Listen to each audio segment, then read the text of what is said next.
Today we're looking at this CarPlay/Android Auto adapter. Assuming that your car has Android Auto or CarPlay, you can now connect your phone to your car wirelessly. No need to have a USB cord connected from your phone to the car, for instance. When you open the box, this is what you would get. There's the device itself. It is tiny, about the size of a USB-A. Here it is on a $20 bill. So yeah, this thing is crazy tiny. Also included is the USB-A extension cord, just in case you need to extend it further out. Then there's USB-A to USB-C. For example, connect the device to this adapter and then connect this USB-C to your car if your car does not have any USB-A ports. And of course, there's the manual, which I didn't even read. Setup is straightforward. Plug the device into your car. Turn on your car if you haven't already. On your phone, open up Settings, go to Bluetooth. All the way down, a new device should pop up. It starts with Smartbox.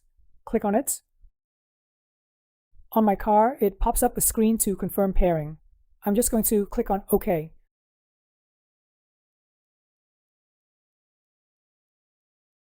On my phone, welcome to Android Auto. Click on Continue.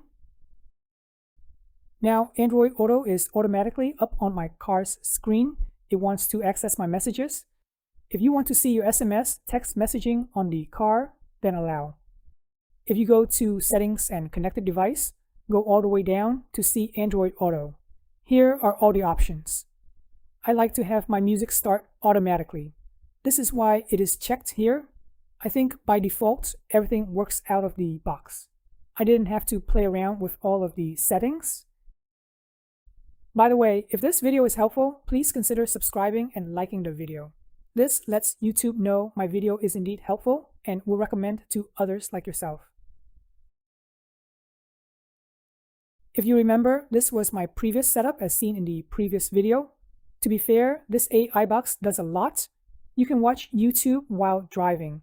You can install apps and play games too, a bunch of other stuff on it. One of the annoying things was that the AI box never goes to sleep, at least on this Hyundai Ioniq 5 anyway. That's why we use the wire cable splitter to make sure that when the car is off, then this box is off too. Here's the new setup. You can see that is much more compact. You barely know that it is there. Pulling out will reveal the USB port. There's no need to install the Y splitter here, just because the unit goes to sleep whenever the car is off. I guess there must be a timeout function somewhere that's built in, or maybe my car got a new firmware to put accessories to sleep when the car is off. The car is now off. Let's turn it on. Click on Confirm. It goes directly to Android Auto and the music starts playing. Amazing. So boot up time is crazy fast. Maybe less than 5 seconds. Alright, hopefully you found this video helpful. I really appreciate you guys subscribing to my channel, liking this video, and thanks for watching.